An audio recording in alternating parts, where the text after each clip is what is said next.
And so when I say Chinese, I want you to scream out the nation that's associated with this. For example, if I say Chinese, you're going to say what? China. All right, let's say it with authority. When I say Chinese, you say what? China. All right, that's just a test right there. So here we go. Chinese. China. Russian. Russia. Italian. Italy. German. Germany. Swedish. Sweden. Korean. Korea. Egyptian. Egypt. Nigerian. Nigeria. Black. Exactly. Nothing. Tell him, Pastor.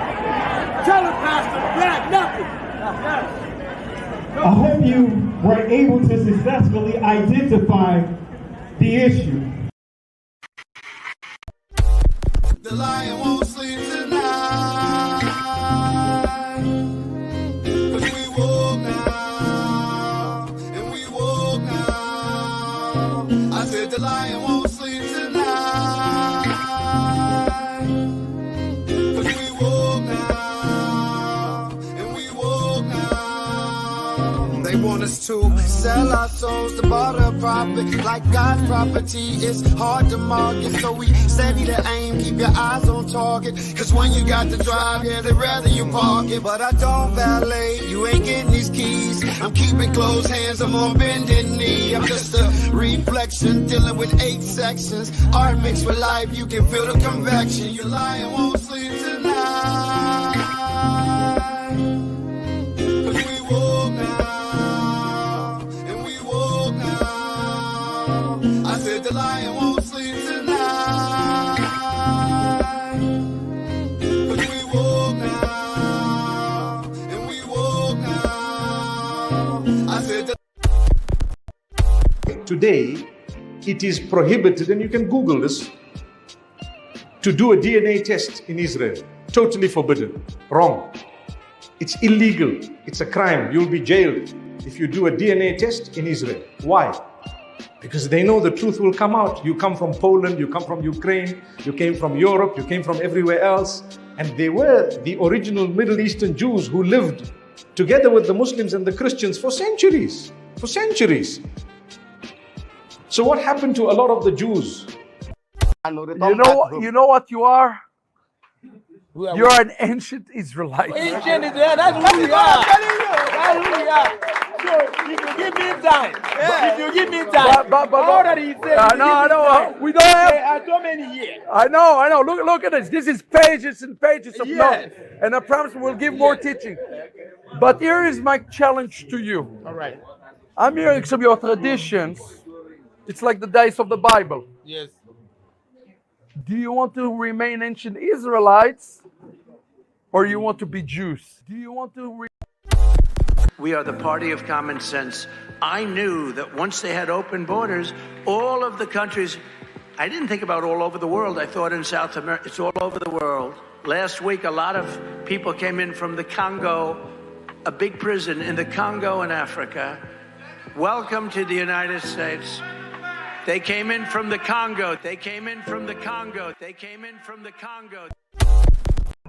Hitler was, and the Nazis, of course, expanded on Margaret Sanger's approach to eugenics, right? Eugenics was a movement that was born in the United States under hard doctrines of racism with the intent of eliminating the tribe of Judah in the African-American community in this country, right? To eliminate them. With the intent of eliminating the tribe of Judah in the African-American community in this country, right? To eliminate them.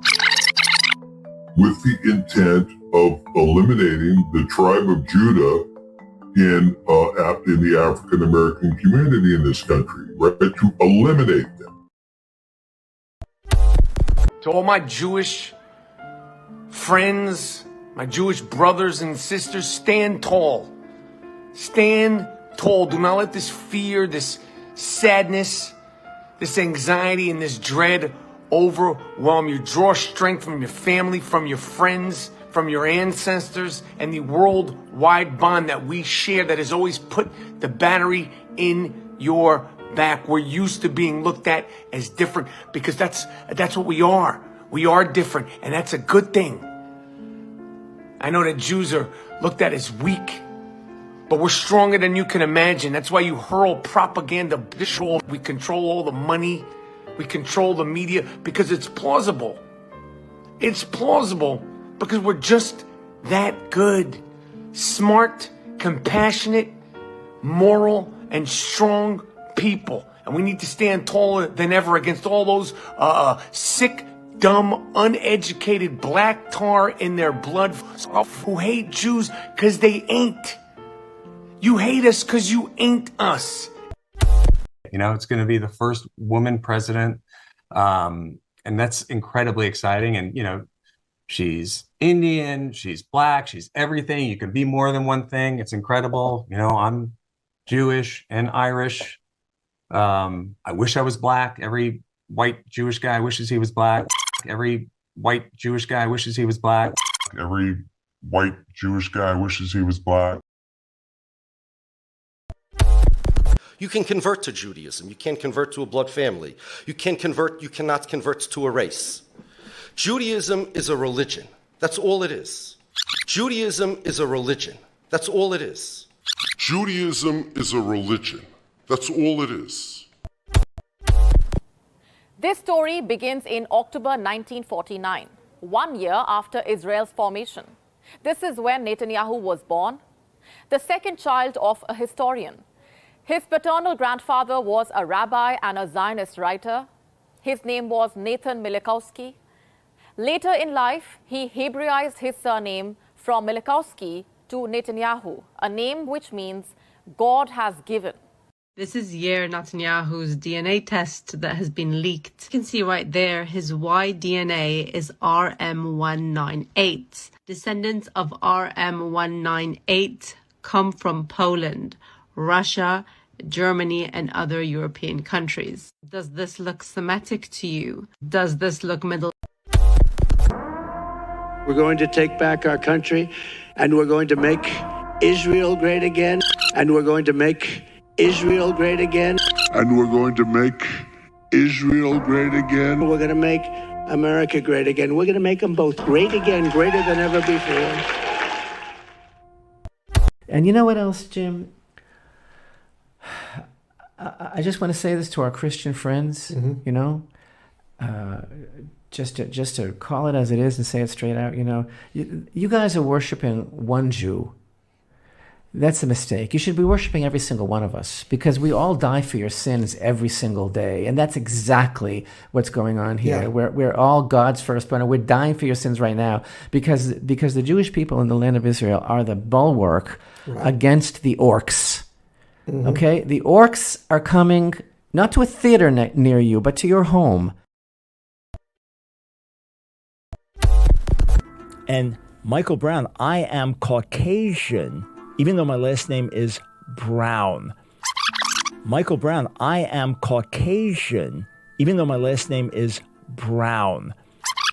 Michael Brown, I am Caucasian. Michael Brown, I am Caucasian. Genesis chapter 11, verse 10 explains the genealogy of Shem. Shem was a black man in Africa. If you repeat this fact, they can't laugh at you. If you repeat this fact, they can't laugh at you. If you repeat this fact, they can't laugh at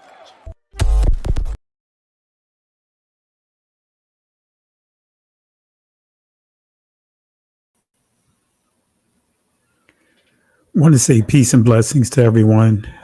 I want to say peace and blessings to you guys. Not going to be before you guys long. I know it's late, and I know some of you guys have to work in the morning. And I completely forgot that I rescheduled this live for today. So I'm just going to go ahead and get some of it done today, and we'll pick back up on this after the weekend is over, probably Sunday or Monday, or even just hold off to next week because we are celebrating the High Holy Days, celebrating the Feast of Tabernacles, planning to have a great time tomorrow. So really been preoccupied with some other things in terms of ministry. But nevertheless, wanted to do this quick live here and just really talk about a few things. And as you see, the topic for tonight is the serpent's tongue, poisonous vipers. I'll say it again. Serpent's tongue, poisonous vipers. And this is part of the Endgame series that I am doing. And then I want to make it clear too, for some of you guys, if you don't see certain teachings here, I'm going to transition it over to the backup channel, We Woke Now Extended. So I want to start kind of like having a balance of material over on our backup channel as well. But again, we're going to deal with the end game, the serpent's tongue. And before we get started, I want to show a video clip. I want to show a video clip to make me think about a lesson that I did for 3 years. Actually, it was a little more than 3 years. I taught the same message for over 3 years to our assembly pretty much every Shabbat. It began when we were having Sunday service, and then we transitioned over to Shabbat. I taught the same lesson for over 3 years. So I'm going to play a quick clip here, and I want you guys to listen closely, and I'm going to show you how that ties into our discussion for tonight. Here we go. That's what the Zionists did, except instead of a baseball team, they went to try to convince the Jews that the Jewish people are a nation, like France and like Spain. We'll get a land, that's Israel, that's our stadium. We'll get baseball bats and balls, we'll create a language. They sat down to create a language because nations need languages. They sat down to create a language because nations need languages. They sat down to create a language. They sat down to create a language. They sat down to create a language. All right, so I hope you guys really caught what he said. I hope you really caught what he said. And we'll double back and I'll play it again when I get, I'm just going to touch on some key points that I really want to make that's going to tie into that lesson that I taught for over 3 years. And it's going to tie into what you just heard. It's going to tie in with what you just heard. So let's get it in. Let's get it in. Because these are areas that I believe is very basic, but at the same time, we need to know. All right, here we go. What's heritage? What is heritage? Mawar Shah, or if you study ancient Hebrew, some pronounce every letter as a syllable. That was the original Hebrew, was every letter as a syllable. Mawar Shah. All right, so what is heritage? This is the biblical definition of heritage. Genesis chapter 10, verse 31. These are the sons of Shem, after their families, after their tongues, and their lands, after their nations. And then in verse 32, these are the families of the sons of Noah, after their generations, their nations, and by these were the nations divided in the earth after the flood. But I really want to hone in on verse 31. That is key. Verse 31 is very important because you'll see this for all three sons of Noah.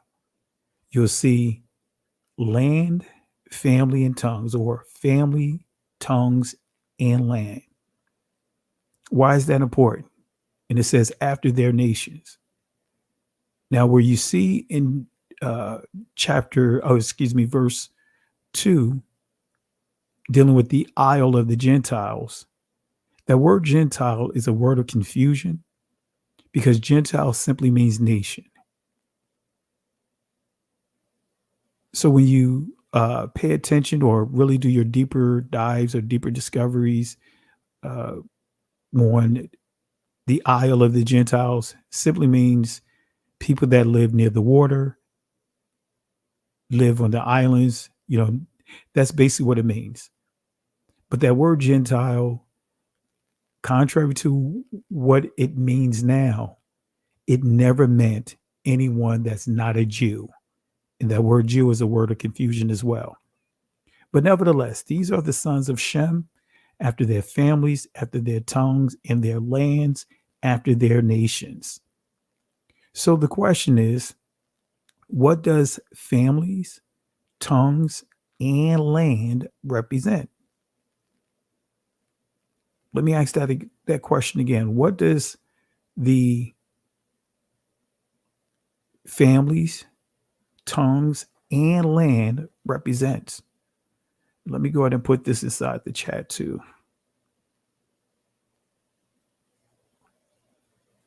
Let me put it inside the chat. Bear with me 1 minute. And family, this is 101, basic 101. And I taught this lesson for years. Started teaching this lesson like 10 years ago, almost 10 years ago. All right, let me see here. I'm going to put this question. I'm going to post it inside the chat. Bear a second.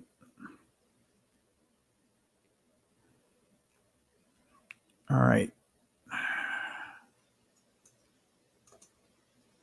Let me post my Cash App because I get asked this all the time. In many cases, I forget.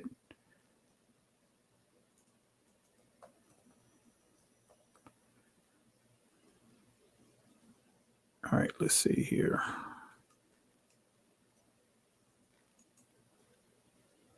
And then let me post this question.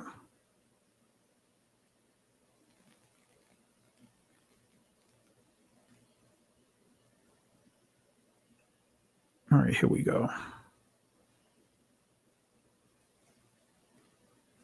What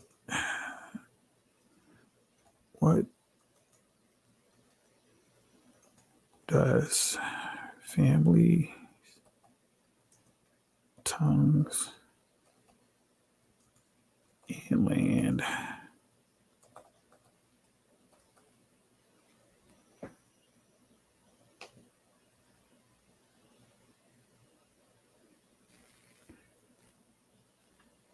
all right.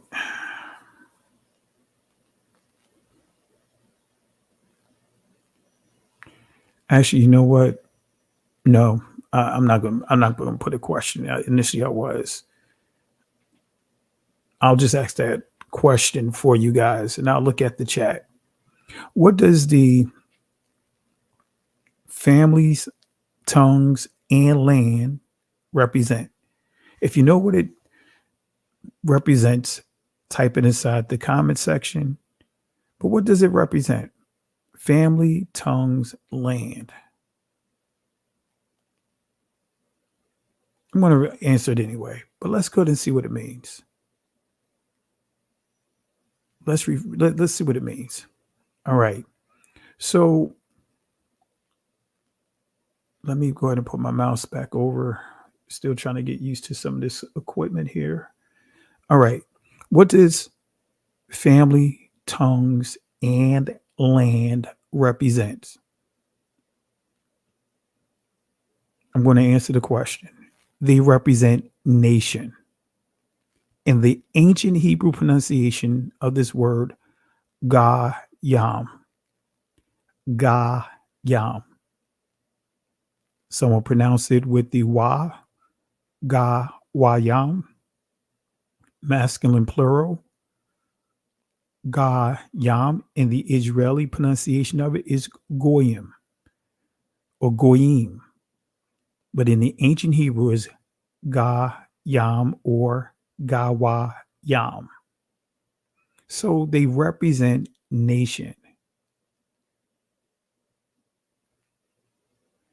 So let's go to the Oxford Dictionary definition and let's see what the word nation means. We're going to confirm it. So we're going to, and I want to make this clear. I want to give you guys a word of advice when you're studying ancient texts. The scriptures should be your primary source.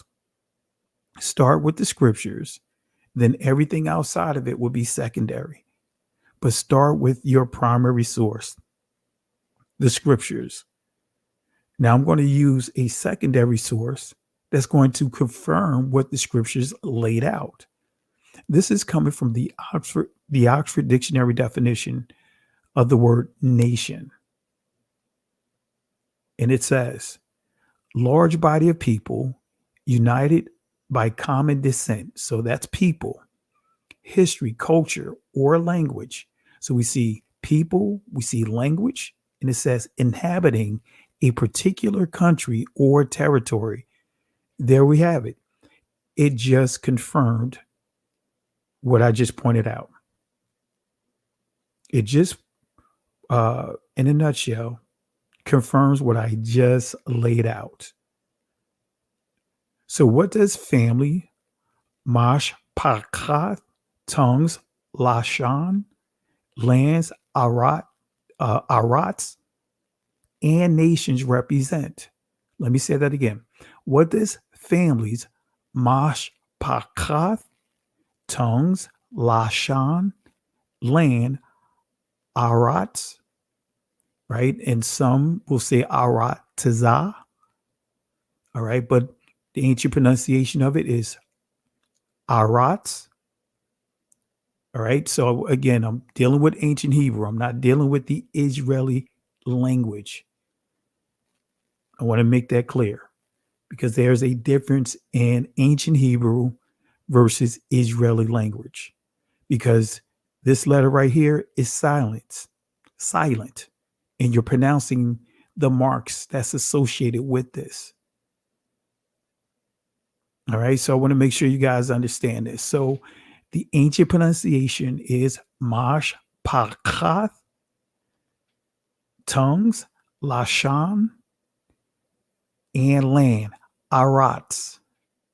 All right, so just want to make it clear. So these are the three pillars that constitutes a nation. Let me say that again. These are the three pillars that constitutes a being a nation. Cannot say that you're a nation if you don't have these three pillars here. And let me see if I can put the definition here real quick. All right, let me see if I could put language here real quick. Bear with me 1 second, just doing this on the fly. And family, this is very important for you guys to get. So I'm just teaching a basic lesson for you. You know, the intro of this lesson is really basic. So let me go ahead and see if I could put this in here. Bear with me 1 second. Bear with me 1 second. If not, we'll keep it moving. All right.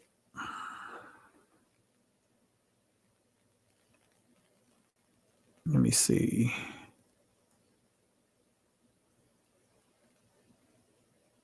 Nope, that's not what I want. Let me go to the other one.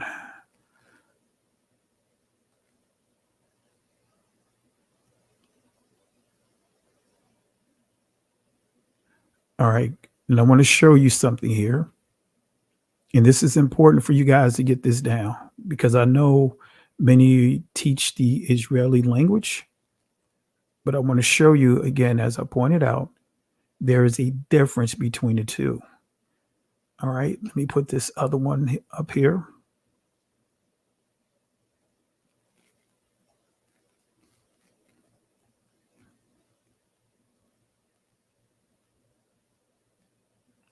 All right, let's see here. Let's put this backdrop here and then we'll keep it moving.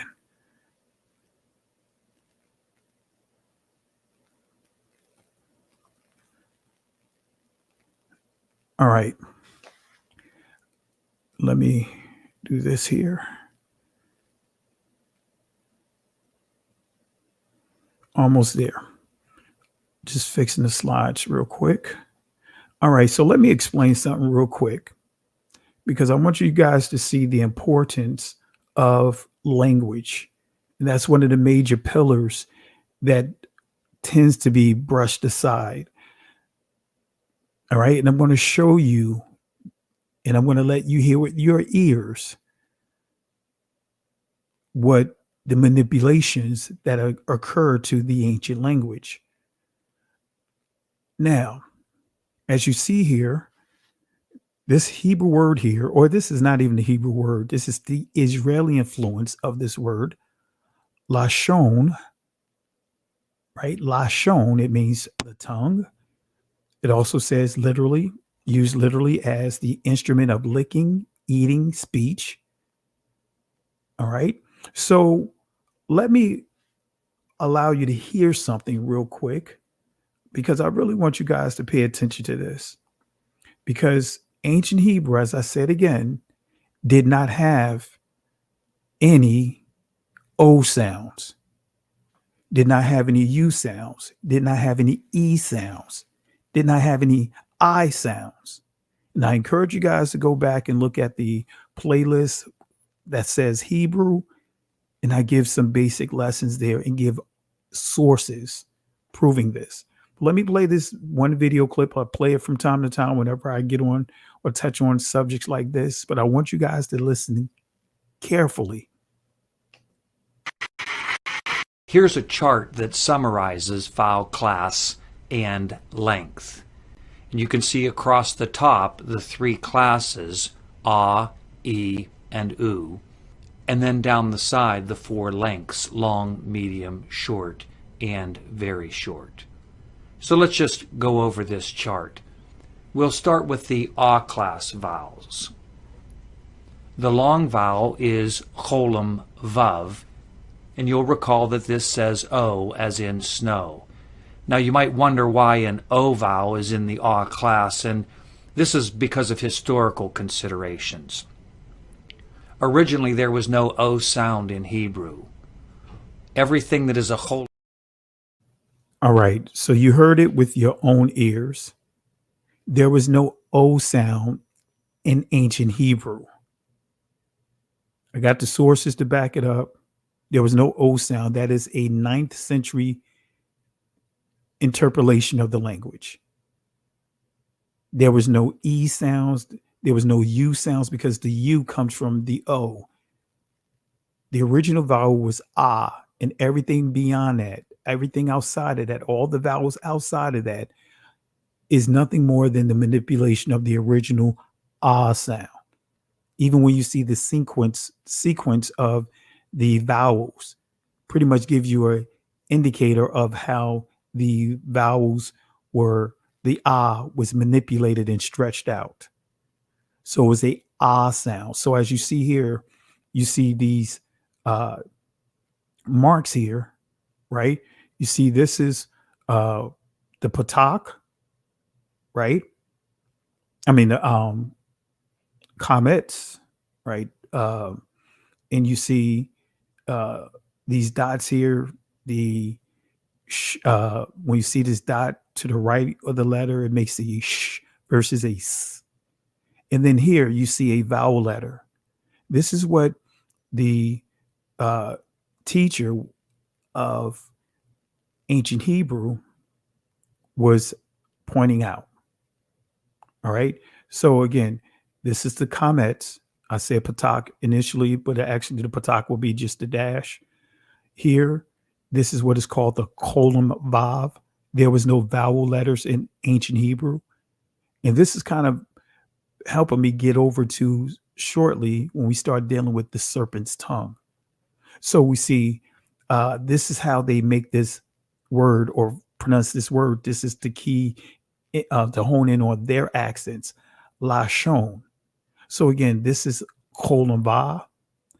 In ancient Hebrew, there was no vowel letters. This would have been pronounced as a wa, not a va, not a v sound.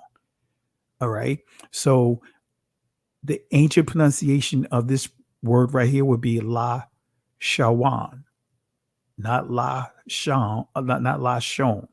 All right. But let's go to the primitive root, because this is the actual word that you'll see in Genesis chapter 10. Let's go to the primitive root. Look at what it says here. Lashan. So if you hear me say Lashan, again, that's the ancient pronunciation. Now you do see a derivation of Lashan with the insertion of the wa. right? But the primitive root word, Lashan, notice what you see here, primitive root.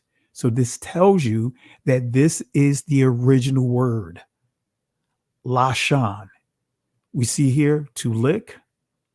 We see here tongue, to wag the tongue, right? So this is language. As you see here, to use the tongue. But guess what? You could use the tongue for good, or you could use it for bad. You could use it to for slander, as you see the word slander. But the key is, this is the ancient pronunciation of the word Lashan. When you see language or tongues, this is the ancient word here. All right. So again, land, family, and tongue, they represent heritage. And let's go to the Oxford Dictionary definition of heritage, because this is important to understand. Land, family, tongues are the pillars of what forms a nation. And these key items, they represent heritage. So what is heritage? Valued objects and qualities such as cultural traditions, unspoiled countryside, and historic buildings that have that have been passed down from the previous generation. So when we say heritage, valued objects, think of valued objects. So land, family, tongues forms what is a nation. But then you have additional valued objects that we have, like the covenant, the Torah, the law, and the prophets, the culture that the Most High has given us, that he established from the very beginning. Those are valued objects, not a religion. Let me say that again. The land, family, tongues, which forms a nation. Then we add the covenant to it. We add the law and the prophets, which represents, today they refer to it as the Old Testament, but Christ never referred to it as that. The disciples never referred to it as such. So these are valued objects. So again, valued objects. Heritage is valued objects and qualities such as cultural traditions, unspoiled countryside, and historic buildings that have been passed down from previous generations. So let's look at the Cambridge Dictionary definition of families. All right, we see the ancient pronunciation of this is mash paka. Some would say masha paka. All right, so mash paka. All right, let's see what it means. And notice we confirming this with a secondary source. It says here, family, parents and children. And it says here, a social group of parents, children, and sometimes grandparents, uncles, aunts, and others who are related. So that's still part of what? Land, family, tongues, right? The three pillars within the family, right? Mash paka. You also have clans, and then you have households. And within every household, you have what? The husband, and you have the wife. Okay, so the Hebrew definition of family, bayath. Let's see what it says. All right, it says here, a house, especially family. So this, where it says a house, it could be the literal physical structure or the place where you lay your head, but it also can be bloodline. That's why it says family, homeborn. All right. So this is dealing more with the bloodline, household, right? So that could be bloodline, but also it could be house, the physical house. All right. So every nation consists of families, and every family consists of tribes, and every tribe consists of households. In every household, foundation is centered around marriage. So each of Noah's sons, guess what? They have a heritage that consists of families, tongues, and their own territories, their own lands, which comes together to form nations. So, what is the key component in the restoration of Israel? Well, let me show you here. Exodus chapter 6, starting at verse 6. Wherefore, say unto the children of Israel, I am Yahweh, and I will bring you out from under the burdens of the Egyptians, and I will rid you out of their bondage, and I will redeem you with a stretched out arm and with great judgment. Verse 7, and I will take you to me for a people, and I will be to you Elohim, and ye shall know. In the Israeli, they say Elohim. And again, there was no A sounds, there was no O sounds, there was no E sounds. But I just want to make that clear. Elohim, and ye shall know that I am Yahweh, your Elohim, which bringeth you out of from under the burdens of the Egyptians.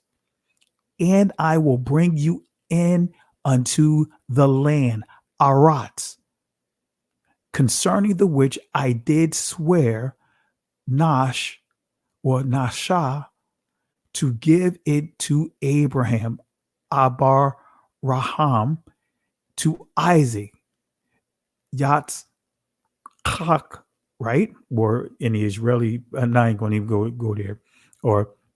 But and to Jacob, Yaakov, and I will give it to you for inheritance, Mawar Shah or Mawar Rasha, however you want to pronounce it. I am Yahweh.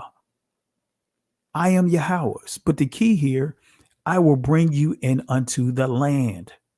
So guess what? Israel, as a people, while they were in bondage, they had their language, they had their family, but they did not have territory. So the Most High promised them land. That's one of the three pillars of what constitutes a nation to being a nation. Now, I know some people would start running with the narrative that Israel is a people, not a land. No, Israel is a people, but also the territory is Israel. There's a Israel territory. They called it in the scriptures, would refer to it, the land of Israel. Just like you'll see land of Canaan or land of the Chaldeans. That's how they worded territories. So Israel is a physical people, not what you see today. Israel is a physical people, right? You and I, our brothers and sisters, we are the physical people. We are the true people, right? So Israel is a bloodline people and Israel territory.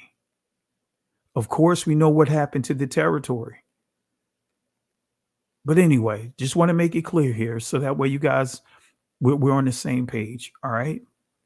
So let's continue here. So what is the word for valued objects? I just gave it to you. That word is heritage, which leads me to this phrase, the serpent's tongue. The serpent's tongue. Lashawan Nakash, serpent, tongue, or the language serpents. All right. So what is the serpent's tongue? Let's start here with the 140th book of Psalms, starting at verse 1. Let's see what it says. It reads, deliver me, O Yahweh, from the evil man. Preserve me from the violent man, which imagine mischiefs in their heart. Continually are they gathered together for war. Verse 3, they have sharpened their tongues, Lashawan, like a serpent, Nakash, adders, poison, Kama, is under their lips, Shapah, Selah. So let's start with defining the word snake. Let's start with defining the word snake, Nakash. Let's see what it says in Hebrew. It says a snake from its hiss, serpent, And what's interesting about the characteristics of a snake is that their tongue, they flicker their tongue out into the air, and that's how they can tell where their prey are, to locate their prey. That's how they locate their prey. They're able to pull in the moisture or the scent through their tongue. They can actually literally taste the scent in the air. Sounds, familiar, right? How serpents, how snakes, people that are operating in the spirit of the serpent, they'll put their tongue, they'll put conversations out there that in an attempt to try to see where you are.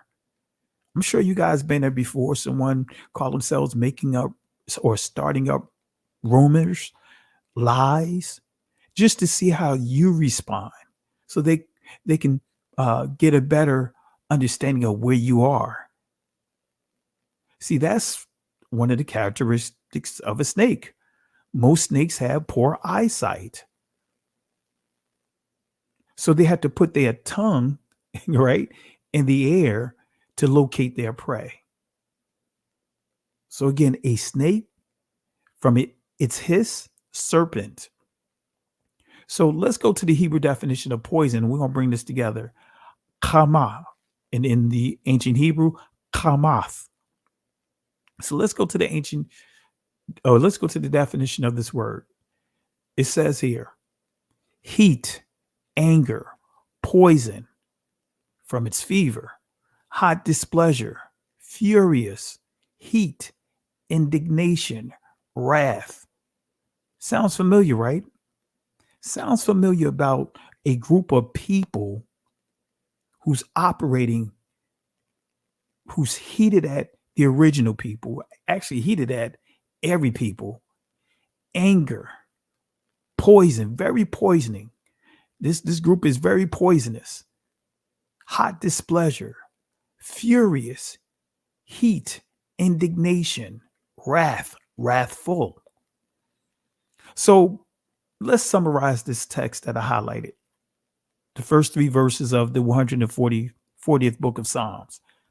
David began his prayer by crying out for Yahweh to deliver him from the evil men who sought to destroy him. These adversaries were ruthless. They were violent men. See, knowing that he was powerless to stop them, he asked Yahweh to protect him from their wicked attempts to ruin him.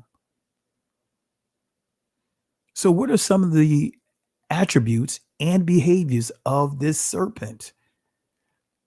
The serpent who has a serpent tongue, who has a serpent language.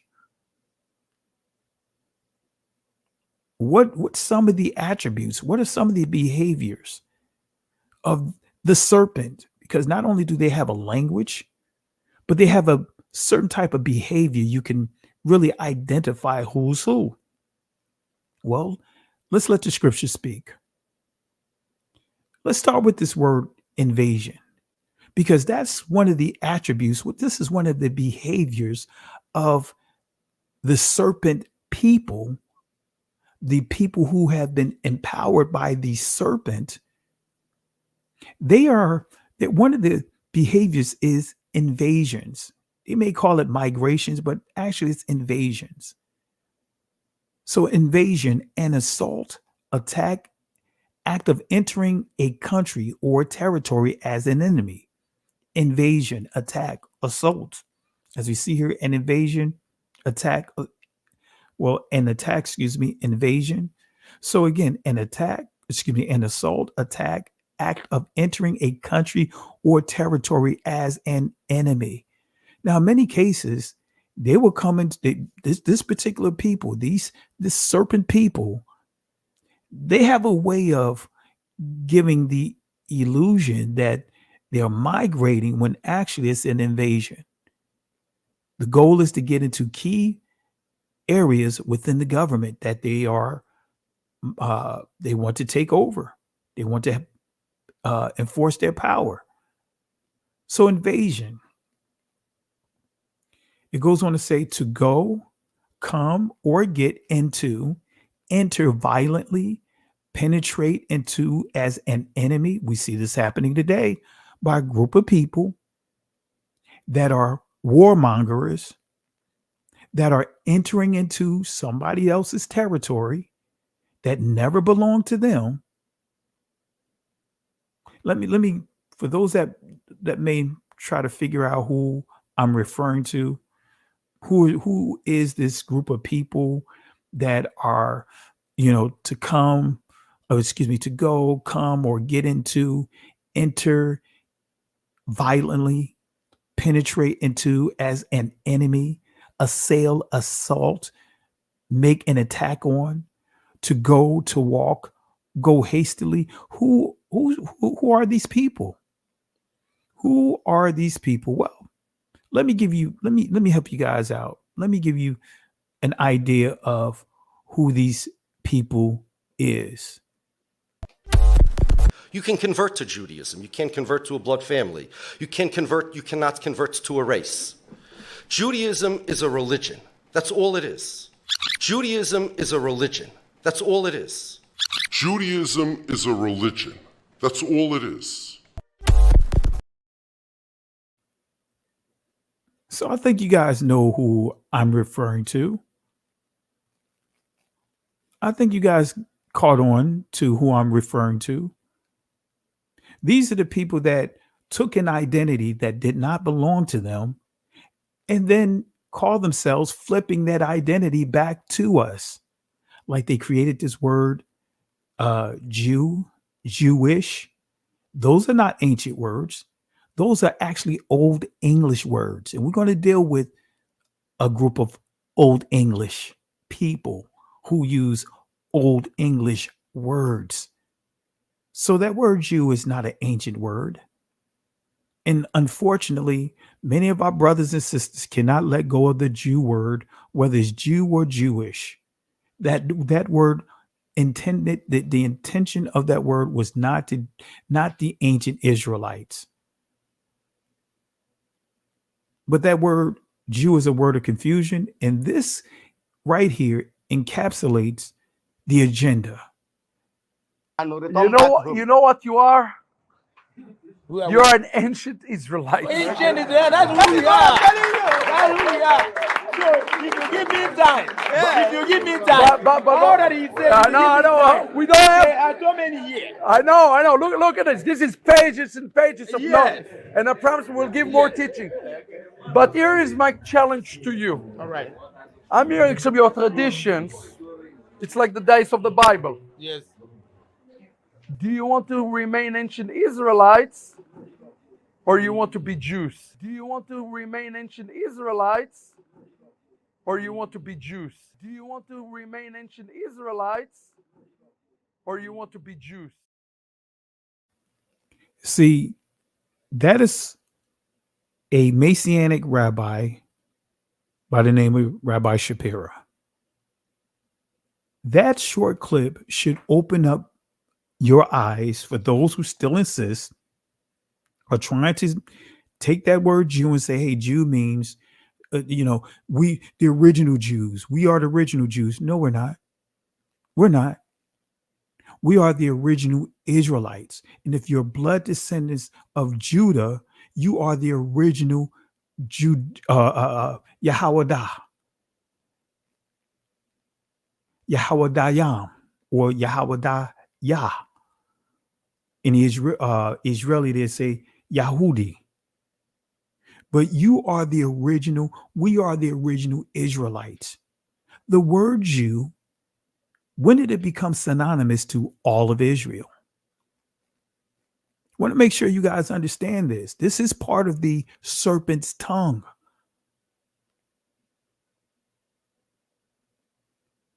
So I want to say this and I want to make it clear. No, the word Jew has no correlations to Judah or Yahwadah or Yahuda. I say Yahuda for those that use the Israeli, but the ancient is Yahwadah. That word Jew is a 12th century, when it first began its conception. GYU is what it was spelled.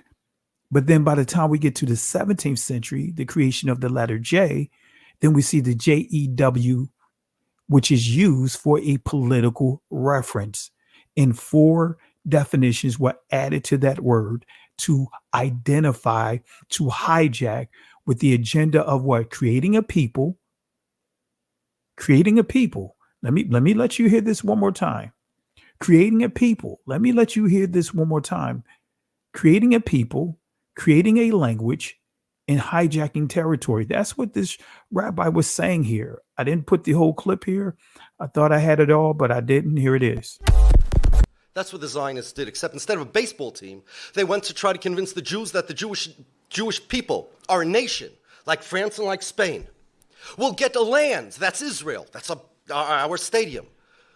We'll get baseball bats and balls, we'll create a language. They sat down to create a language because nations need languages. They sat down to create a language because nations need languages. They sat down to create a language. They sat down to create a language. They sat down to create a language.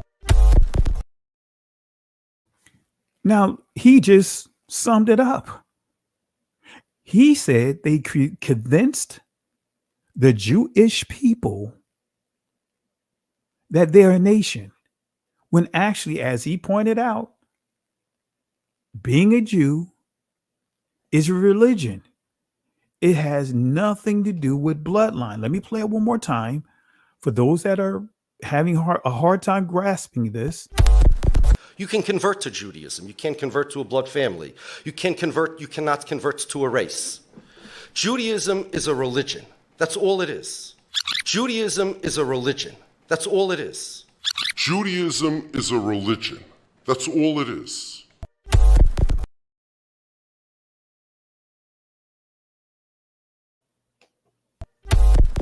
So we're supposed to we're just being told that anti-Semitism is now criticizing Israel. Anti-Semitism is anything they want it to be. They can't even define it. They admit in this bill that they've passed through the House that there's really truly no actual protection for Jews, but they're just making it up as they go because they want to say, well, but Semites, which we shouldn't even be using that word anymore because most Jews who practice the religion of Judaism or who are culturally Jewish, even if they don't practice the Jewish religion, but they're culturally Jewish, like many are culturally Christian. Many of us celebrate Christmas, but we're not Christian. That's cultural Christianity. It is what it is, right? They can't define it. They're putting all these rules on us. We shouldn't even allow them to use the term anti-Semitism. It's not real. Most of these Jews are not Semites. There you have it, family. You heard it with your own ears. So in order to be a Jew, you convert by way of Judaism. You denounce whatever you were practicing, but you embrace Judaism, a religious system, in order to what? Take on the title of being a Jew. Then, once the next generation come into play, right? You already converted to a religion, take on the title of a Jew. Now, the next generation that are born to that couple, right? The Jewish mother, according to them, then the seeds will be considered Jewish based upon the initial generation that converted. That's all it is. In according to the Israelite culture, the true Israelite culture, right? Bloodline, right, is identified by way of the father. Your status is identified by way of the father. What we see is totally different with Judaism. See, anyone can be a Jew. Anyone can practice being Jewish, but not everyone can be bloodline Israelites. You have to be born into it, not convert to a religion. So I want to make sure you guys understand. I know we have a lot that I'm unpacking here, but I want to make sure you understand where I'm going at with this. All right. So this is the word invasion, right? Let me say it again, invasion. To go, come, or get into, enter violently, penetrate into as an enemy, assail, assault, make an attack on. To go, to walk, go hastily. Before we continue, let me give a quick shout out here. I see a Cash App that I didn't see here. I want to give a shout out to Reload. Thank you for the love and support. Family, let's show some love for Reload. Thank you for the Cash App for tonight. Really appreciate you. Again, thank you for the love and support. Show some love for Reload, family. Mash Paka. All right. Appreciate it, Reload. Okay, let's get back into it. All right, let me make sure I can see the comments. All right. So let's continue. And notice this other portion of the definition that I didn't read. An extended sense of diseases, right? A harmful incursion of any kind. But notice what this says here with reference to rights, etc. Infringement by intrusion, encroachment by entering into or taking away what belongs to another. That's the key definition right here that we see of the serpent people, the name stealers. Infringement by intrusion, encroachment by entering into or taking away what belongs to another. Let me give you another example of someone or a group of people taking something according to them that never belonged to them. I want you to hear with your own ears the words of this particular person that fesses up of stealing identity. You say, where did the name Ashkenazi came from? So a little over 1,000 years ago, as Jewish people scattered around the world had now emigrated in Europe and now were living in the Rhineland in Germany, they looked at the name Gomer in Genesis 10, and they connected Gomer with Germany, so they took on the identity of the name Ashkenaz. It has nothing to do with Ashkenaz in the Bible, which is a descendant of Japhet. It's just a name that was taken. Okay, it's that simple. Just like my last name Brown doesn't refer to the color of my skin. Just like my last name Brown doesn't refer to the color of my skin. Just like my last name Brown doesn't refer to the color of my skin. Michael Brown, I am Caucasian. Just like my last name Brown doesn't refer to the color of my skin or anything else. It was shortened from a Russian name when my grandfather came over at Ellis Island. The name got shortened to Brown. It's just a name. That's all it is.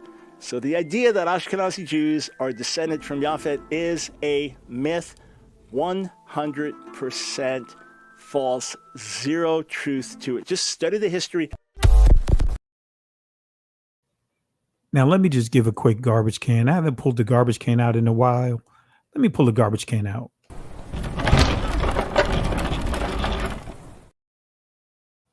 That is the Garbage Can Award. All right, so again, infringement by intrusion, encroachment by entering into or taking away what belongs to another. So let's deal with the prophecy of the invasion of the serpent people, the people that speaks the tongue, the language of the serpent. And one of the key behaviors is invasion.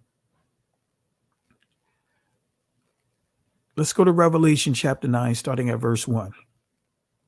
And the fifth angel sounded, and I saw a star fall from heaven unto the earth, and to him was given the key of the bottomless pit.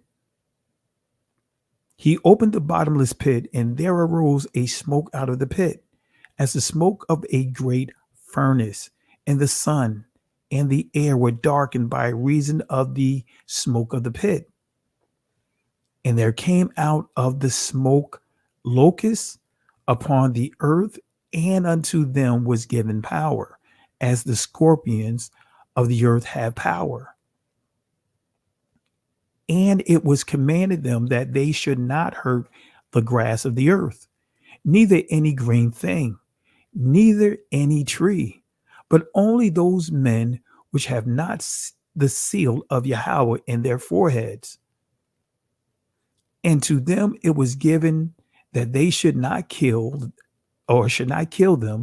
but that they should be tormented 5 months, and their tormentor was as the torment of a scorpion when he striketh a man. Verse 6, and in those days shall men seek death, shall not find it, and shall desire to die, and death shall flee from them. And the shapes of the locusts were like unto horses prepared unto battle, and on their faces were, as it were, crowns like gold, and their faces were as the faces of men. And they had hair as the hair of women, and their teeth were as the teeth of lions, and they had breastplates as it were breastplates of iron, and the sound of their wings was as the sound of chariots, many of the horses running to battle. Now, when I think about this makes me think about initially when I was in the Christian church per se, before we transitioned our ministry out. And I was really heavily into eschatology, dealing with the end time prophecies. And when I would look at this passage here, initially I was thinking this was Desert Storm, the invasion, the Apaches. But then once I sat this down and start really, far as when I say sat down, that whole end time prophecy thing that I was really on, I decided to go back over the scriptures and think about history. Think about what happened to our people. Think about the transatlantic world war, which is dumbed down to a slave trade. Think about how those Europeans looked, hair like women, and their teeth were as the teeth of lion. They had breastplates as it were breastplates of iron, and the sound of their wing was as the sound of chariots. And do you know that far as our ancestors that fled, and some migrated over to West Africa and other parts of Africa when they left Israel in 70 AD, Israel, Northeast Africa. Israel just went deeper into Africa. But when you think about it, and the source that I would normally show you guys, slavery in the Catholic Church, they make it clear that our ancestors that had fled to West Africa, they were not enemies of Christendom, right? The enemies supposedly were the Saracens, those that were practicing Islam.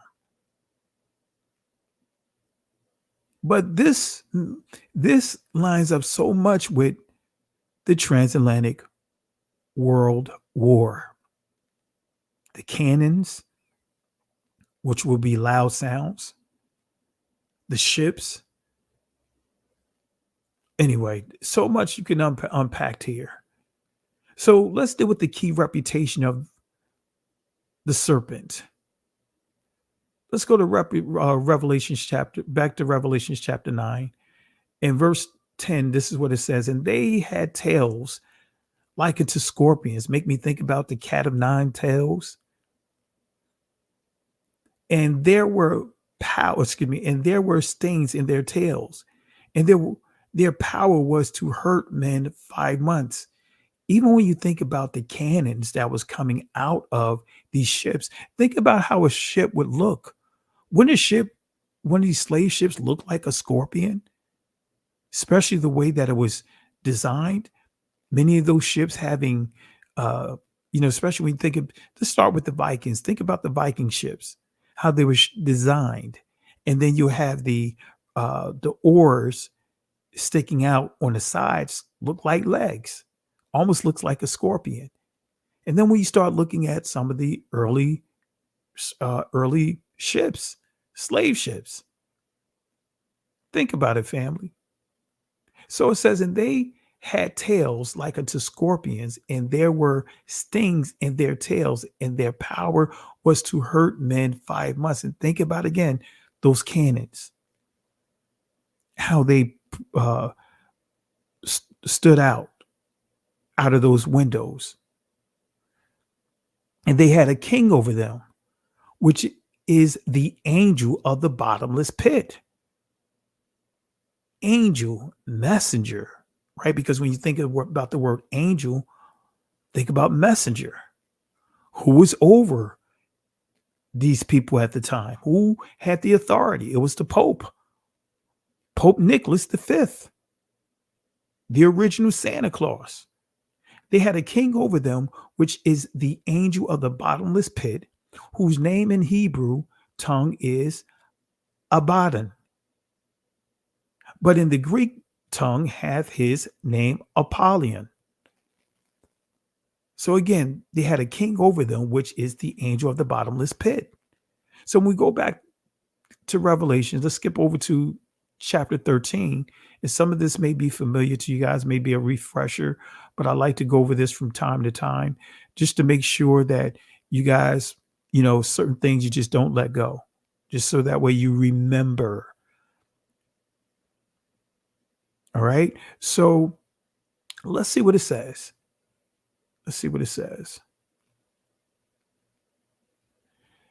And I stood upon the sand of the sea and saw a beast rise up out of the sea, having 7 heads and 10 horns, and upon his horns 10 crowns, and upon his heads the name blasphemy.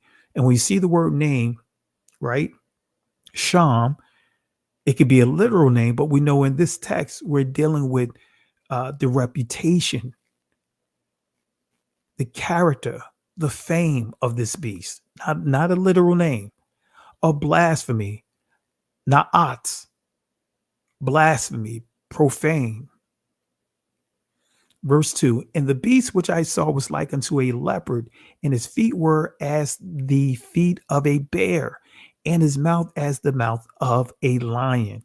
And the dragon gave him his power and his seat and great authority. So let's break this down real quick. Upon his head, 10 horns. Upon his horn, 10 crowns. And here's a nugget. All right. So what is the nugget? Right. Going back at 10 crowns, that's a nugget. Right. Makes me think about the 10 sephira. Anyway, so a beast rise up out of the sea. Let's go touch a little bit about the Vikings.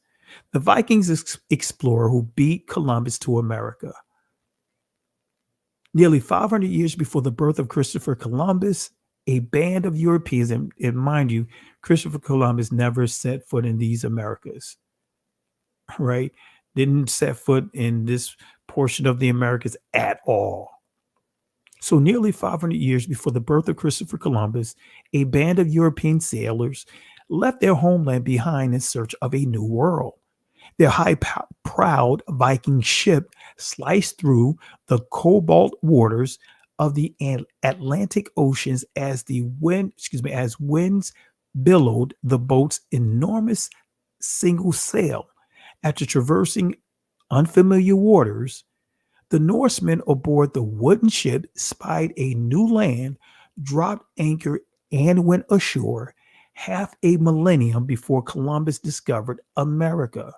Those Vikings' feet may have been the first European ones to ever have touched North American soil. All right, so we know that there was already Negroes coming to this poor part of the world well before we start dealing with Mansa Musa, his brother. You also prove Israelites being here because James Adair proved that many of the natives that he came across, they were speaking Hebrew. So the dragon gave him his power. So let's look at the definition of this word beast. Let's look at it in the Greek since we're reading the Greek text, right? Therion, right? It says here, a dangerous animal, but here's the kicker, venomous, wild beast. Wild beast, savage, ferocious. Are we not seeing behaviors of just how ferocious these people are? The serpent people are selling property of the people that they're bombing. Those places that have been bombed in ruins right now, they're actually selling those properties. These people are ferocious. Let's prove this. Greek dictionary definition of dragon. Let's see what dragon means. Kind of serpent, a great serpent. So who is this poisonous serpent dragon? Who is it? Now, this is more the Norse religion. Humungan means great beast. See, when I, like I said, this is me going in geek mode with the end time prophecy. You know, not taking the typical common consensus. No, I look at history. I study the Greek words. I study the Hebrew words. And then knowing the history of different communities, right? It all fell in the line. It really lined up. So when you see this serpent, as it says here, this great beast, Jormungand, Old Norse means great beast, also called the Midgar serpent, is a snake or a dragon who lives in the ocean that surrounds Midgar, the visible world. So enormous is he that his body forms a circle around the entirety of Midgar. So let's go back to Revelation. Let's go to this key prophecy. Let's go back here. Verse 10, and they had tails like unto scorpions, and there were stings in their tails, and their power was to hurt men 5 months. And they had a king over them, which is the angel of the bottomless pit, whose name in Hebrew tongue is Abaddon. But in the Greek tongue hath his name Apollyon. So this poisonous serpent, dragon, has a reputation for invasions, as I pointed out. We already dealt with invasions. I don't want to do this again. This is a duplicate slide here. All right, let me go ahead and remove this out. Let me remove this slide here. Bear with me one moment. Apologies, didn't have a chance to proofread this, but let me get this out.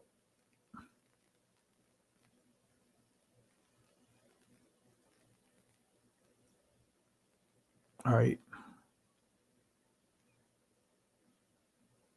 All right. Now let's return back to our regularly scheduled program. Let me get this up here. All right. So who is this king, the angel of the bottomless pit? Who is this person? The king of this bottomless pit is Apollo, according to scripture. Who is Apollo? Right? These are statues of Apollo that's in the background. This is supposed to be Apollo in the center. Apollo, Greek sun god. See, think about Roman Catholicism. Think about the Catholic Church. Right? They purposely worship on what day, family, and why? Why? Roman Catholics operated in a spirit or a tool called syncretism, mixing and meshing to grow their religion. So Greek sun god, who took over the powers of his twin sister Artemis, the moon. Originally, he was her child, as the son was born of the moon goddess in Egypt. He was also her totemic beast in several forms: a wolf, a mouse, or a golden maned lion. The fully anthropomorphized Apollo laid claim to the goddess's power of prophecy, poetry, music, magic, and healing. His priesthood adopted the muses and, the graces, even the great serpent who gave oracles from the earth womb, Apollo Python, known as Sol Nigger, Black Sun, during the nightly sojourn. So again, no creature and no force leaves behind any more destruction than the ferocious locust, because that was another thing that was connected to the attributes of this beast. They leave everything in destruction. No creature and no force leave behind any more destruction than that of ferocious locusts. Isaiah also prophesied about the invasion of the name stealers and a promise to redeem his people. Look at the prophecy. Isaiah 59, starting at verse 16. And he saw that there was no man and wondered that there was no intercessor. Therefore, his arm brought salvation unto him, and his righteousness, it sustained him. For he put on righteousness as a breastplate and an helmet of salvation upon his head, and he put on the garments of vengeance for clothing, and was clad with zeal as a cloak. Doesn't it sound like familiar, something that Paul was teaching from? Yeah, Paul was teaching Torah. Verse 18, according to their deeds, accordingly, he will repay fury to his adversaries, recompense to his enemies. To the islands he will repay recompense. So shall they fear the name of Yahweh when the west of his glory, from the rising of the sun, when the enemy shall come in like a flood. That's an invasion. Rawak Yahweh, right? That transliterates to the Spirit of the Lord, but it's actually in ancient Hebrew, Rawak Yahweh. That's the name of the Holy Spirit, the Spirit of Yah. The Holy Spirit has a name, which is Yah. Rawak Yahweh, the Spirit of Yah. That's the Father. Shall lift up a standard, Nasa, against him. So what is the meaning of Yahweh will raise up a standard? Well, let's see what it says here. To flit, an example, vanish away. We see here, flee, make to flee away, fleeing, put to flight, lift up a standard, cause to disappear. So this is telling us a judgment is coming for those that have what? Inflicted our people, right? So the key to this group of people is the reputation of a serpent, as I pointed out before. Let's deal with another key characteristic of the serpent: divination. Divination, right?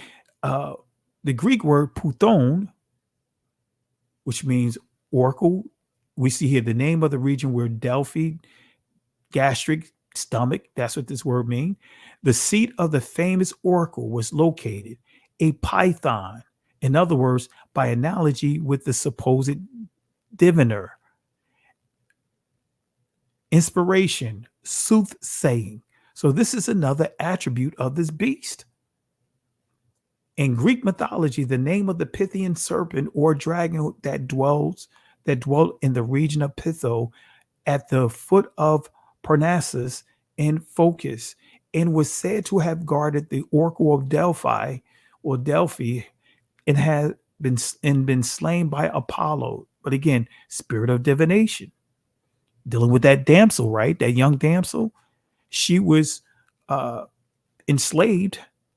She was in the coils of this Pythian serpent. two guys had strings on her, using her, manipulating her, had her under this evil spirit. The damsel, the one that would compliment Apostle Paul every day, that he cast out that spirit and went to jail because of it. So who are these people operating in the spirit of Apollo Python? Family, we have to start with the invasion of Gog. You guys already know this, but look at this is the invasion of Gog. Ezekiel chapter 38, starting at verse 1. And the word of Yahweh came unto me, saying, Son of man, set thy face against Gog, the land of Magog, the chief prince of Meshech and Tubal. Prophesy against him, and say, Thus saith Yahweh Elohim, Behold, I am against thee, O Gog, the chief prince of Meshech and Tubal. And I will turn thee back, and put hooks into thy jaws, and I will bring thee forth, and all thine army horses and horsemen, all of them clothed with all sorts of armor, even a great company with bucklers and shields, all of them handling swords. Persia, Ethiopia, Libya, with them, all of them with shield and helmet. Gomer. Now, this is giving you some countries that are in Africa, telling you how some of the countries in Africa is going to be on the same side as Gog. Look at here, Gomer and all his bands, descendants of Gomer, right? Japheth and all his bands, the house of Togarmah of the north quarter, and all his bands, and many people with thee. So much to unpack here. So you guys remember this portion of it. I'm just going to give you a refresher here. Magog, region of Gog, the second son of Japheth. And it goes on to say, in Ezekiel, it is the name of the nation, probably some Scythian or Tartar tribe. Excuse me. So we see this Scythian or Scythian is Magog connected to Scythian. To those Scythian nations, fierce, innumerable. Make a note of that. The Scythians are known to be fierce and innumerable, who live beyond the Caucasus and the lake Meatos near the Caspian Sea, and spread out even onward to India. So Magog is the second son of Japheth. And when we go to Genesis chapter 1 and 2, we see it here. Now, these are the generations of the sons of Noah, Shem, Ham, Japheth. And unto them were sons born after the flood. The sons of Japheth, Gomer, Magog, Madai, Javan, Tubal, Meshech, Tyrus. So according to the Easton's Bible Dictionary, Magog is also connected to the Scythians. So who are the Scythians? Who are the Scythians or Scythians? Who are these people? You guys already know this, but just a refresher. Scythians, also called Sith, like Star Wars make you think about that, right? Sith or Skith, Sake, member of a nomadic people originally of Iranian stock, known from as early as the 9th century BCE, who migrated westward from Central Asia to southern Russia and Ukraine in the 8th and 7th centuries BCE. The Scythians founded a rich, powerful empire centered on what is now Crimea. So who are the Scythians? Let me see here. I'm going to go a little bit longer, family, because it is kind of late here. Got to get up early to prepare for Tabernacle. So we'll go a little bit longer. We'll continue this next week. But as we see here from the source, localizing Ashkenazi Jews to primeval villages in ancient Iranian lands of Ashkenaz.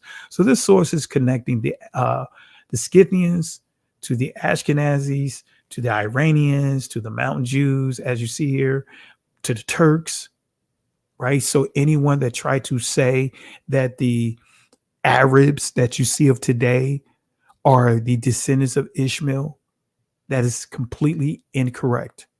They are descendants of a Turkish people. They are not the original Arabs. The original Arabs, many of them fled deeper into Africa. But the original Arabs are Negroes. All right. So this here is just doing the connection of analysis of 393 Ashkenazic Iranian Mountain Jews. Over 600 non-Jewish genomes demonstrated that Greeks, Romans, Iranians, Turks exhibit the highest genetic similarities with Ashkenazi Jews. So proving that they're Europeans. The geographic population structure analysis localized most Ashkenazi Jews along major primeval trade routes in northeastern Turkey adjacent to the primeval villages with the name that may have been derived from Ashkenaz. Iranian and mountain Jews were localized along trade routes on the Turkey's eastern border. Loss of maternal haplogroups was evident in non-Yiddish speaking Ashkenazi Jews. Our results suggest that Ashkenazi Jews originated from a Slavo-Iranian confederation, which Jews called Ashkenazic, in other words, Scythians or Scythians, as you see the connection, right? Because you guys remember one player, he's given us so many gifts, right? Y'all remember this guy played this video earlier, the gift that keeps giving, he's given us so many gifts of contradictions and confirmation at the same time. So this is what he says about the Khazarians. As far as the alleged conversion of the Khazaris, you can read it in Yehuda Halevi's book, The Khazari, that it may be true that as there is debate and discussion there are Turkic people a little over 1,000 years ago, that some of the leaders or some of the people did, in fact, convert to Judaism and then became part of the larger Jewish people. Khazars as a whole disappear from history. That's it. End of subject. There is no Khazarian mafia. There is not a single Jew on the planet that can be traced back in any definitive way to the Khazars. Zero. Come on, family. Too easy. Too easy. When you see Ashkenazic Jews sharing high similarity to Romanians and Hungarians, this is because both of these populations were offshoots of the Khazars. They were both founded by these members of the Caucasus who ruled this area of north of the Black Sea, where we have South Russia nowadays, between the 7th and 13th centuries. Very powerful empire. They converted to Judaism in the 8th century, and they sent offshoots to Eastern Europe. And we still some Ashkenazic Jews are mapped to this region of Ukraine. They're not all mapped to Ashkenaz. Most of them are, but some of them are mapped to Ukraine, and we can see very nicely some kind of migration route using GPS. I think he just, Ashkenazi geneticists proved the connection between the Khazarians, the Scythians, and of course, the Ashkenazis. All right, so too easy.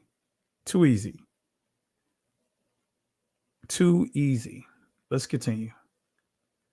So who are the Scythians or Scythians?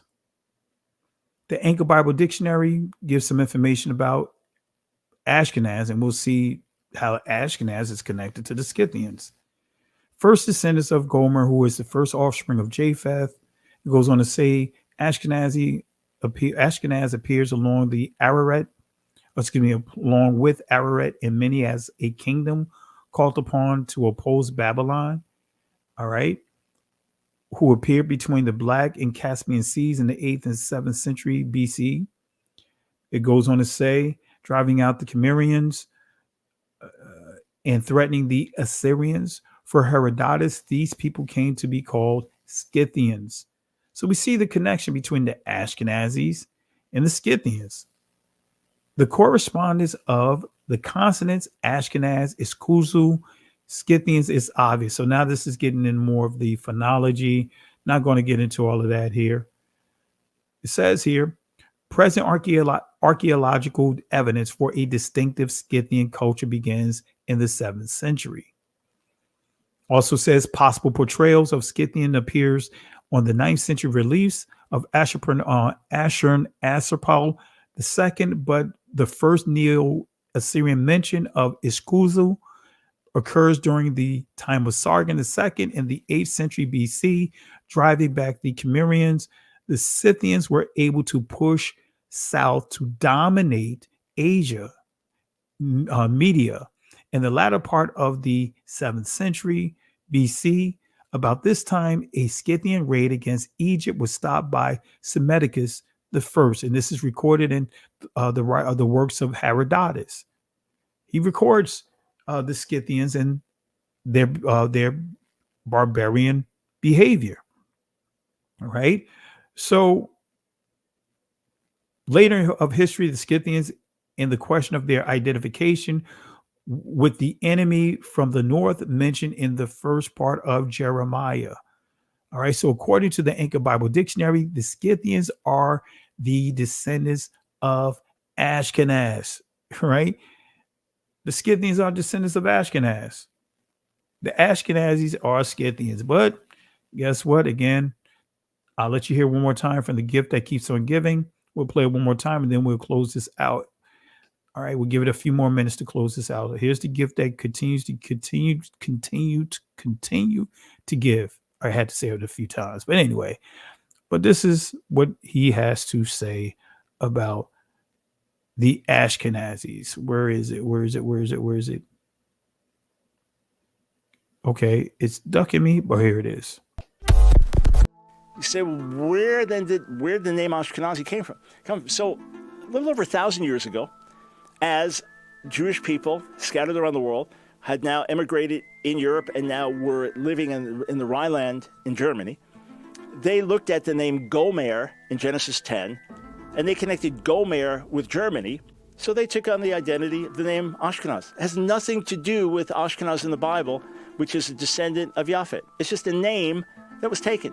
Okay, it's that simple. Just like my last name Brown doesn't refer to the color of my skin. Just like my last name Brown doesn't refer to the color of my skin. Just like my last name Brown doesn't refer to the color of my skin. Michael Brown, I am Caucasian. Just like my last name Brown doesn't refer to the color of my skin or anything else. It was shortened from a Russian name when my grandfather came over at Ellis Island. The name got shortened to Brown. It's just a name. That's all it is. So the idea that Ashkenazi Jews are descended from Japhet is a myth, 100% false, zero truth to it. Just study the history. All right, so this is the definition of Scythians or Scythians. It's coming from the Anchor Bible Dictionary, Volume 4. Let's see what it says about the Scythians. Sometimes associated with Scythians with Ashkenaz and the bringers of destruction. In the prophecies of Jeremiah, it goes on to say, outside the Hebrew Bible, their reputation for savagery is alluded to in 2 Maccabees chapter 4, verse 47, and gives some other references here. But we see here their reputation for savagery. Scythians called Ashkuzi by the Assyrians apparently first appeared in written history in the annals of Sarhadon and seem to be centered at that time in what is today northwest Iran, according to Herodotus.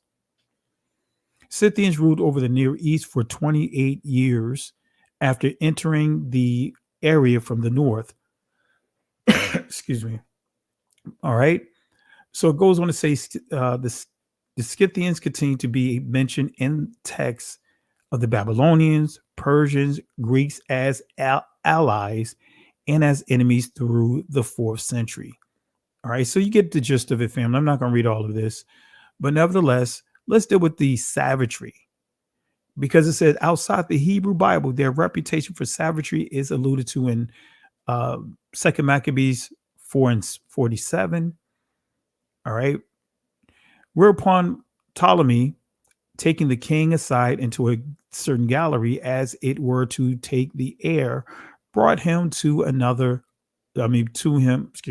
brought him to be of another mind, insomuch that he discharged Menelaus from the accusations, who notwithstanding was cause of all the mischief, and those poor men who, if they had told their cause, yea, before this Scythians or Scythians should have been judged innocent, them he condemned to death.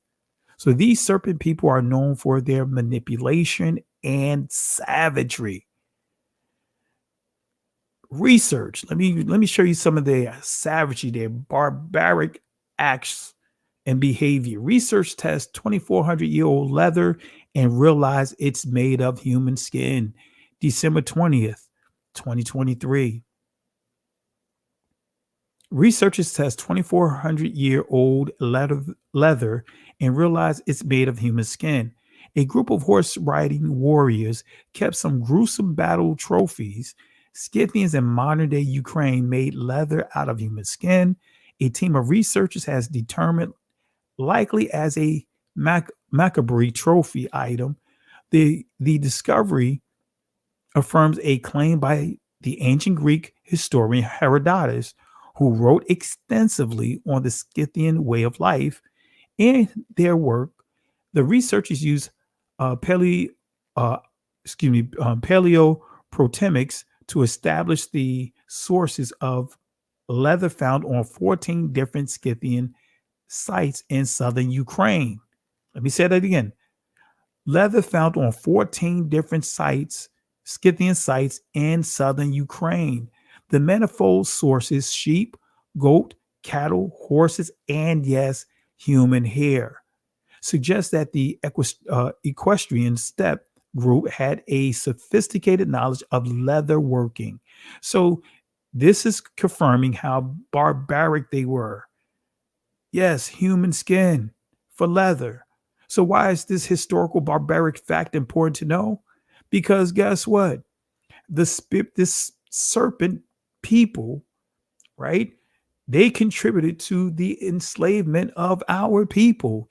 And you'll see some of this behavior by them, their descendants, here in this news article that I'm about to share here in a second here. Nat Turner skull, right?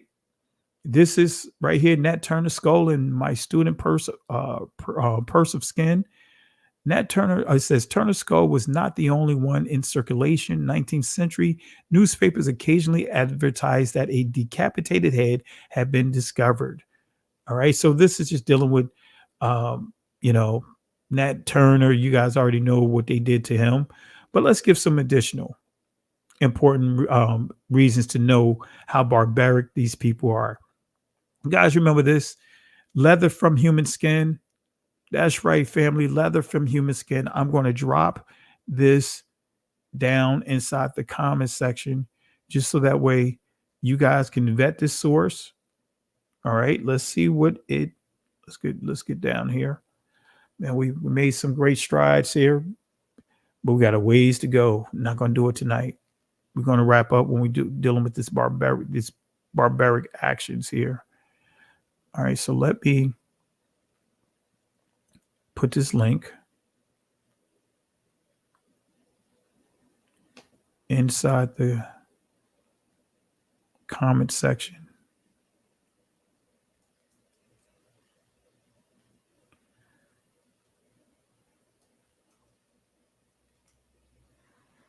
All right, there it is.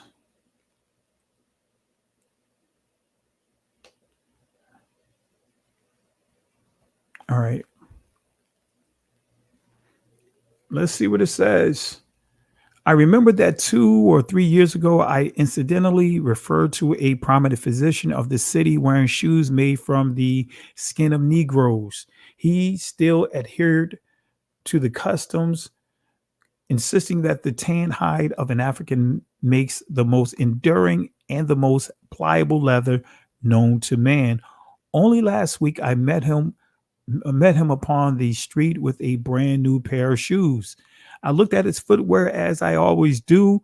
His pedal coverings have an irresistible fascination for me, and said with a smile, Is the downtrodden African still beneath your feet? See the humor that they're taking here? See the humor that is on display here. Right? See the humor that's on display here.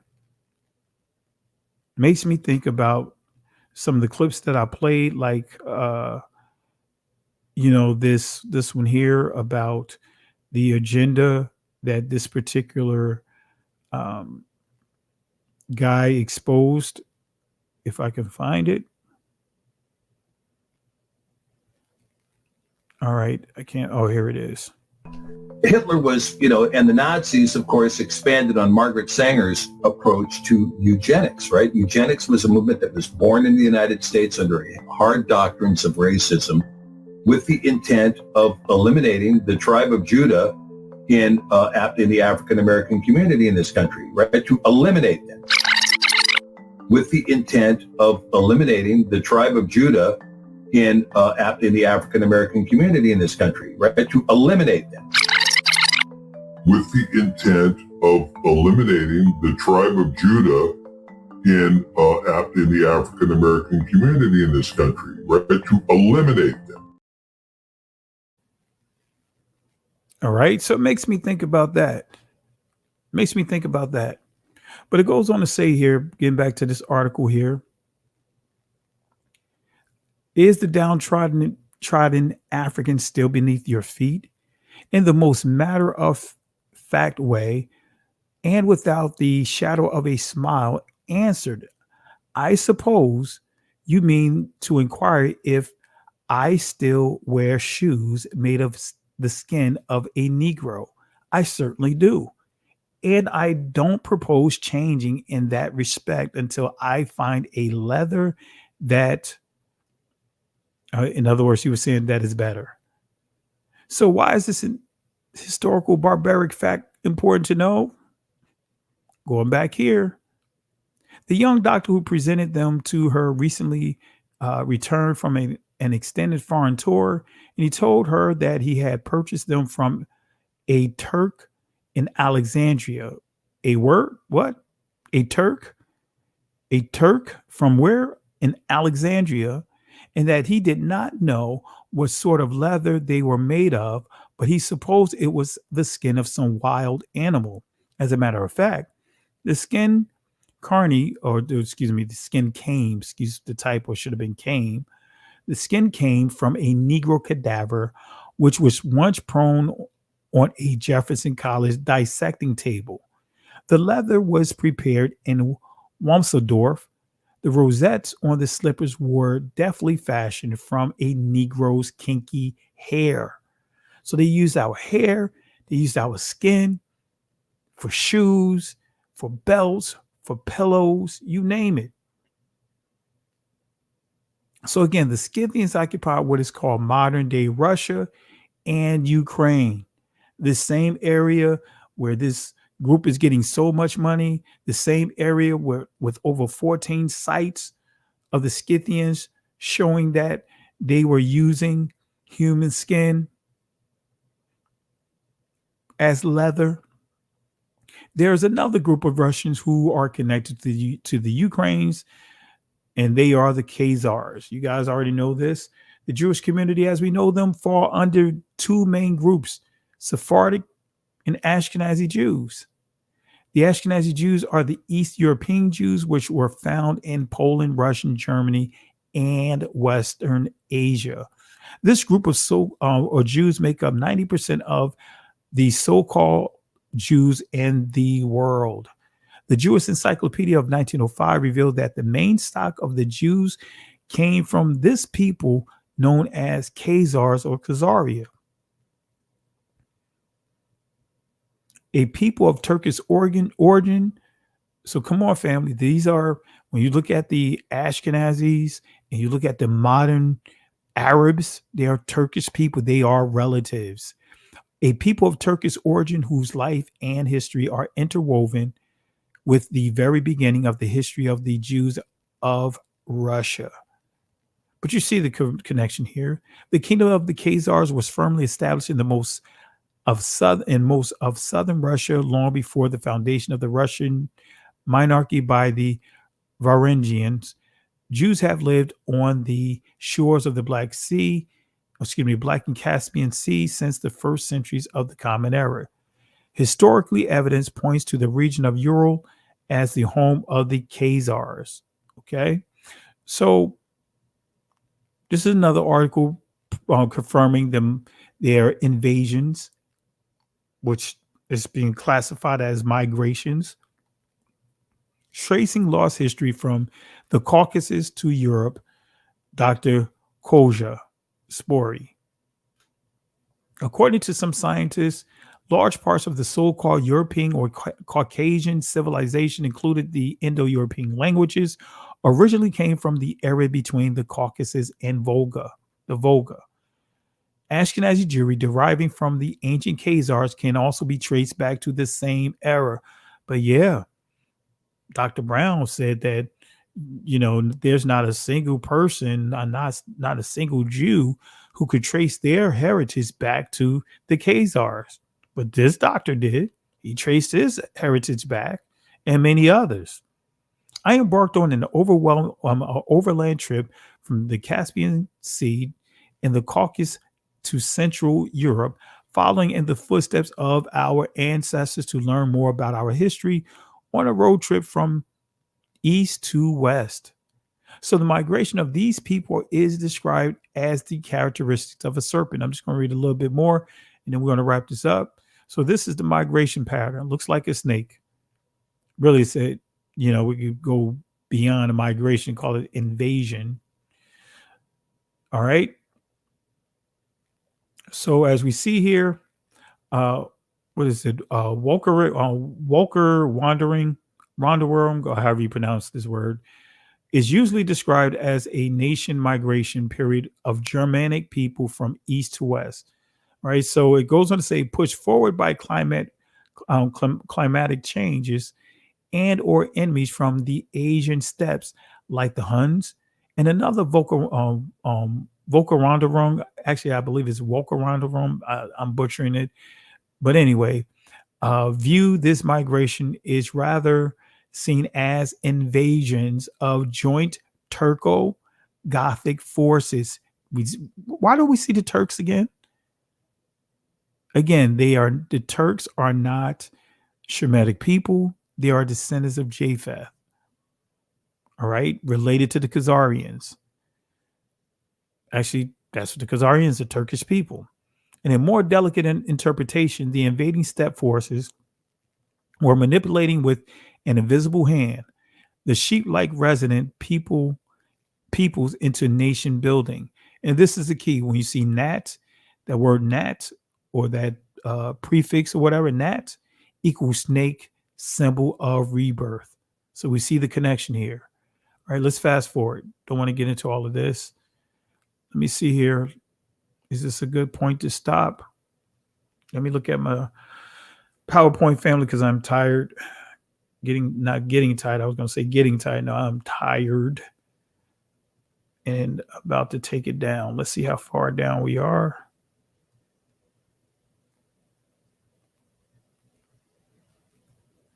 Yeah, we could stop right here. We're going to stop right here. A lot more to cover. We'll do this part 2 next week. I'll put it on the calendar. Again, my apologies for delaying teaching this lesson. My apologies for taking so long to teach it. All right. So I want to really give my apologies to you guys for the delay and even coming in late tonight. So we got more to cover. We got a lot more to go into, and we're going to deal with some of the languages as well, right? We're going to deal with the serpent tongue. We gave a little bit, but I really want to go into details about the serpent language, the serpent tongue. So with that being said, family, really appreciate the love and support.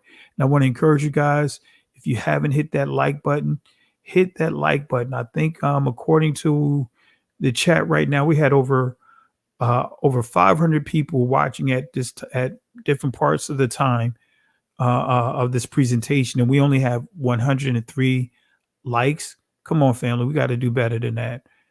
We got to do better than that. We have to do better than that. All right. Let's go ahead and click, get those thumbs up. Let's get these likes up. We should be at least 200 to 300 likes. Should at least have those likes up. Doesn't cost anything. Just to click that like button. So I want to encourage you guys, click the like button, get those thumbs up. If you are subscribed to the channel, double check to make sure that you are still subscribed to the channel, because YouTube has been going on their war path, so to speak. They're up to their tactics. They've been, throttling the subscribers again, and they're unsubscribing subscribers. So double check to make sure you're subscribed. Do that periodically if you don't get any notifications. Double check because they also uncheck notifications. I shared a live when they did that live on one of my videos. They were literally unchecking the notifications. But if this is your first time, sitting in with us, click that like button. Also subscribe to the channel. And with that being said, family, we're going to go ahead and call it a wrap. So again, let's get those thumbs up. Let's get those thumbs up. Let me refresh this and make sure we're good here. Make sure I'm not reading this incorrectly. Let's see where we're at with those thumbs, those likes. All right, I was incorrect. We have 264, so we said we should have at least 200. So let's get those up to 300. And family, last but not least, even though this lesson is going to end, go to the comment section, share your comments in the comment section. That's going to help with the reachability of the video. So that's the least thing. I mean, the least thing you could do, go to the comment section and just post your comment there. Some whatever you posted here, whether it's thank you or just your reactions to the lesson tonight, post it inside the comment section. All right. So with that being said, in the words of Yahweh in Exodus chapter 14, verse 13 to 14, he gave these words to Moses to encourage the children of Israel. He gave them these following words: fear ye not, stand still, see the salvation of Yahweh. These Egyptians that you see here today will not have power over you ever again. The Most High will fight for you. Here's the kicker. But you have to hold your peace. Can't go back. Can't stay here. Keep moving forward.